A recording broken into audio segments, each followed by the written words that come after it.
Today we're going to start talking about texture. Texture is really important, especially implied texture is really important so that you can give the effect of what you're trying to draw. So if I was trying to draw a bird, I would need to know how to create the texture to imply feathers. If I was trying to draw a dog, I might need to imply the texture of fur to create that feeling. So I'm going to teach you a few, and then you're going to complete the rest along with your worksheet. So the first one I'm going to teach you is burlap. Burlap is a kind of sack that has this kind of woven texture. It's really important that in texture we follow the contours of the object that we're drawing and that we go in the direction that we need to go. So burlap is kind of this woven crisscross pattern. So notice that I'm kind of creating a curve because I'm drawing on a finger, which is kind of a round, wobbly object. And I'm creating my vertical lines right now. They're not perfectly straight.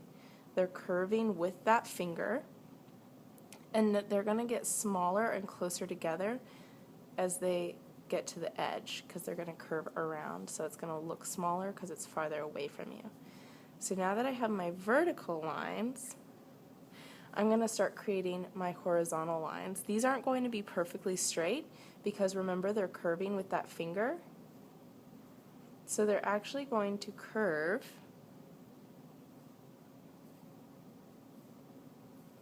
kind of curve up and around, up and around. And they're going to be kind of wobbly and inconsistent because they're burlap. And I'm going to make it feel rough. That's why it needs to be kind of wobbly, because it does feel rough. So remember, the thing that you're drawing, how it feels, that's what we want to kind of show in our drawing.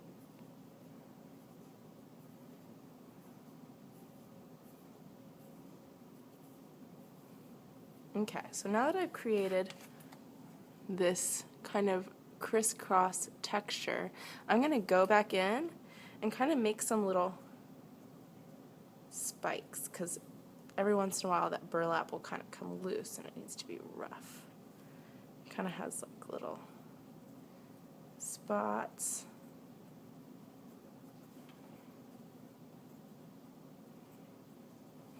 Just imperfections. So now I kind of have my burlap texture. So now I'm going to create a brick texture.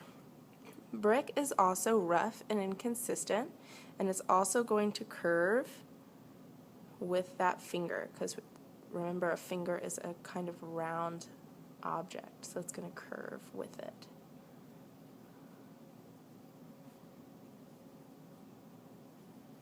So I'm going to create my horizontal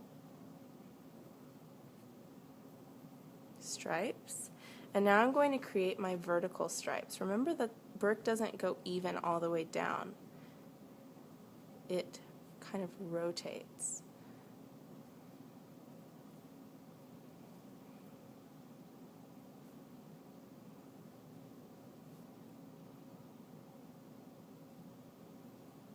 And it's kind of wobbly. So I'm going to go back and kind of create some little wobbles in my lines.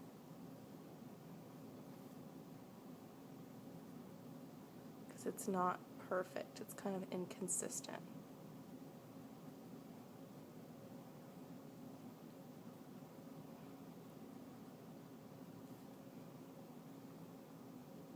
So I'm kind of creating some rough edges here. This will be the same if you're wanting to create anything rough. You need to make it rough, a rough texture. So learning how to do this will help you to create other rough things as well.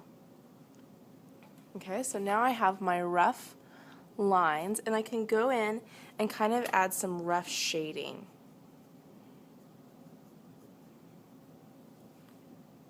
I kind of want to be consistent with where I'm adding my shading, so I'm going to choose to add it all along the bottom of my bricks.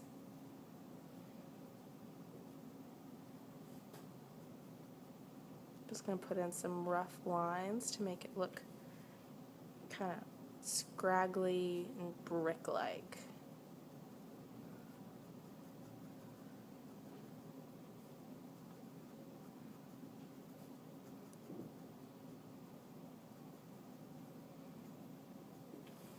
And there I have kind of some bricks. I might even go in and put like a couple of dots, because bricks can kind of be porous sometimes. They have little dots in them.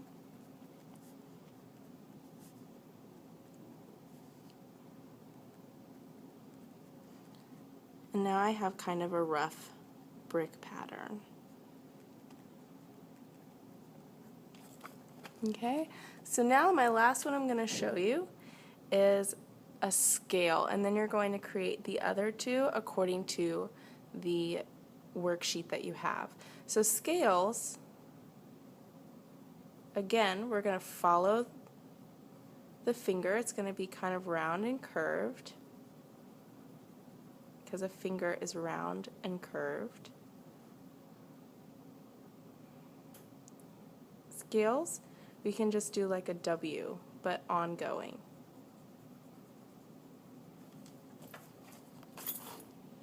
So if you can see that, kind of an ongoing W shape. It's important that we follow the lines of the finger so that it looks round. Otherwise that finger is going to look flat. Okay, so now you're going to continue the cactus. Your burlap should help you to create this cactus. You're going to do it in kind of a similar way, and then you're going to create a fur. And then you're going to do 5 of your own that you come up with that will help you to create your monster. So have fun creating textures.